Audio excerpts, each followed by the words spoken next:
বন্ধুরা আসসালামু আলাইকুম। আশা করি ভালো আছেন। টেকনোলজি ভিলেজের পক্ষ থেকে আপনাদের সঙ্গে রয়েছি আমি নাজমুস সৌদ। আপনারা দেখছেন জাভাস্ক্রিপ্টের টিউটোরিয়াল। এই ভিডিওতে আমি জাভাস্ক্রিপ্টের ডাটা টাইপ সম্পর্কে আলোচনা করব। জাভাস্ক্রিপ্টে বেশ কিছু ডাটা টাইপ রয়েছে, আমি সেগুলো সম্পর্কে ধারাবাহিকভাবে আলোচনা করছি। প্রথমে আমি স্ট্রিং ডাটা টাইপ সম্পর্কে আলোচনা করছি। স্ট্রিং সম্পর্কে ইতিপূর্বে আমি আলোচনা করেছি। স্ট্রিংয়ের বিষয়টি হচ্ছে কোনো টেক্সট। আপনারা যদি টেক্সট নিয়ে কাজ করতে চান তাহলে সেই ক্ষেত্রে স্ট্রিং ডাটা টাইপ নিয়ে কাজ করবেন। যেমন এখানে আমি একটি ভেরিয়েবল নিচ্ছি নেম, এবং এই ভেরিয়েবলের মধ্যে আমি কিছু টেক্সট রাখছি।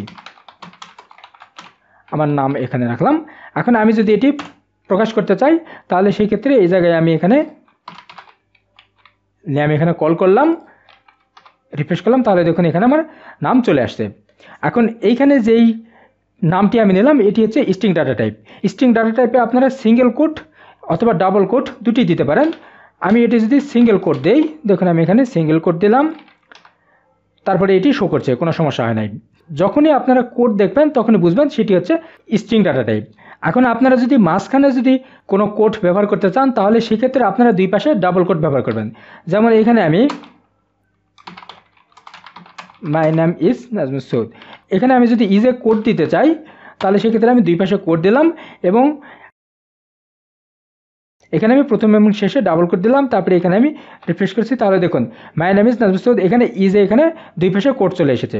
অর্থাৎ আপনারা যদি মাঝখানে সিঙ্গেল কোড দেন তাহলে অবশ্যই আপনাদেরকে দুই পাশে ডাবল কোড দিতে হবে।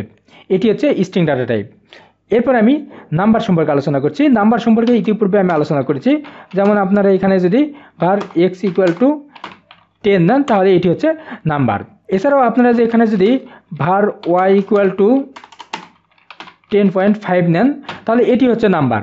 অর্থাৎ এটি হচ্ছে ডেসিমেল ছাড়া নাম্বার এবং এটি হচ্ছে ডেসিমেল সহ নাম্বার। আপনারা জাভাস্ক্রিপ্টে ডেসিমেল সহ নাম্বার ব্যবহার করতে পারেন অথবা ডেসিমেল ছাড়াও নাম্বার ব্যবহার করতে পারেন। এরপর আমি বুলিয়ান ডাটা টাইপ সম্পর্কে আলোচনা করছি। বুলিয়ান ডাটা টাইপ হচ্ছে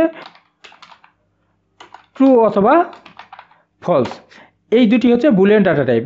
যখন আপনারা কোনো কন্ডিশন নেবেন, কন্ডিশন নেওয়ার পরে যে রেজাল্টটি শো করে সেটি হচ্ছে Boolean data type.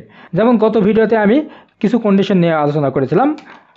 var x = আমি এখানে 5 নিলাম, তারপরে আমি এখানে যদি এটি কম্পারিজন দিয়ে দেখি ঠিক আছে কিনা। যেমন x > 6, এখানে আমি কন্ডিশন দিলাম, এটি আমি রিফ্রেশ করছি, তাহলে দেখুন এখানে ফলস শো করছে। এখানে যে রেজাল্টটি আসলো এটি হচ্ছে বুলিয়ান ডাটা টাইপ। আমি যদি কন্ডিশনটি ট্রু করি, যেমন এখানে আমি 4 লিখলাম, তারপরে এখানে আমি রিফ্রেশ করলাম, তাহলে দেখুন এখানে ট্রু আসছে। এখানে ট্রু এবং ফলস যেগুলো শো করলো এগুলো হচ্ছে বুলিয়ান ডাটা টাইপ। এরপর আমি অ্যারে ডাটা টাইপ সম্পর্কে আলোচনা করছি।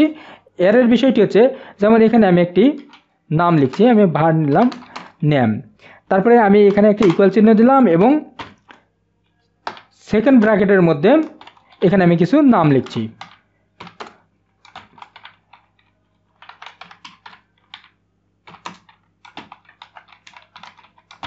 দেখুন এখানে আমি 3টি নাম লিখলাম। এখানে যে পুরো যে কোডটি আপনারা দেখছেন এই পুরো কোডটি হচ্ছে একটি অ্যারে। এখান থেকে আমরা তথ্য নিয়ে অন্য জায়গায় ব্যবহার করতে পারি। ভেরিয়েবল এবং অ্যারের মধ্যে পার্থক্য হচ্ছে, ভেরিয়েবলের মধ্যে আপনারা একটি মাত্র ডাটা রাখতে পারেন এবং অ্যারের মধ্যে অনেকগুলো ডাটা রাখতে পারেন। অ্যারে সম্পর্কে আমি পরবর্তীতে আরও বিস্তারিত আলোচনা করব। এরপর আমি অবজেক্ট সম্পর্কে আলোচনা করছি।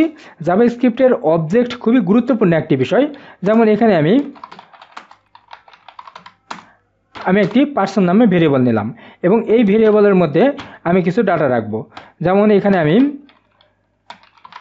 এফ নাম দিচ্ছি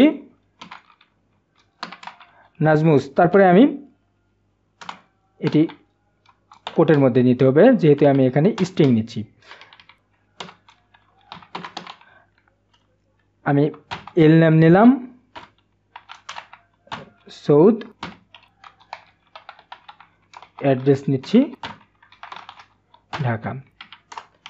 দেখুন এখানে আমি পার্সন নামে একটি ভেরিয়েবল নিয়েছি এবং ভেরিয়েবলের মধ্যে আমি বেশ কিছু ডাটা এখানে নিয়েছি। এখানে আমি এফ নেম দিয়েছি অর্থাৎ ফার্স্ট নেম দিয়েছি নাজমুস, লাস্ট নেম দিয়েছি সৌদ এবং অ্যাড্রেস নিয়েছি ঢাকা। এটি হচ্ছে একটি অবজেক্ট। অবজেক্ট সম্পর্কে আমি পরবর্তীতে আরও বিস্তারিত আলোচনা করব, কিভাবে অবজেক্ট কাজ করে এবং অবজেক্টের তথ্য কিভাবে আপনারা ব্যবহার করতে পারেন এবং অবজেক্টকে আপনাদের বাস্তব কাজে কিভাবে ব্যবহার করতে পারেন। এই ভিডিওতে আমি জাভাস্ক্রিপ্টের ডাটা টাইপ সম্পর্কে আলোচনা করলাম। পরবর্তী ভিডিওতে আমি জাভাস্ক্রিপ্টের ফাংশন সম্পর্কে আলোচনা করব। আশা করি ভিডিওটি আপনার বাস্তব জীবনে কাজে লাগবে। পরবর্তী টিউটোরিয়াল দেখার আমন্ত্রণ জানিয়ে শেষ করছি। ধন্যবাদ।